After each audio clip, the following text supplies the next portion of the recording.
இந்த ஆறுமுகம், அஞ்சு முகம் தோன்றின் ஆறுமுகம் தோன்றும். தோன்றிவிட்டது ஆறுமுகம். முருகப்பெருமானுக்கு 12 கை, தமிழினுடைய உயிரெழுத்து 12. முருகப்பெருமானுக்கு 6 முகம், 3 கண்ணு ஒரு முகத்திற்கு, 6 3 18. முருகப்பெருமானுக்கு 18 கண், தமிழினுடைய மையெழுத்து 18.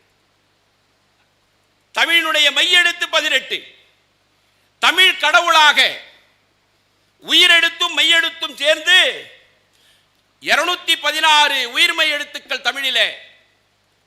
முருகப்பெருமானுடைய அந்த திருவடியிலே, அவனுடைய திருவடிகளை தாங்கி அவனுடைய உறுப்புகளெல்லாம் எண்ணப்பட்டு விடுகிறது. எண்ணப்பட்டு அது தமிழாகவே எண்ணப்படுகிறது.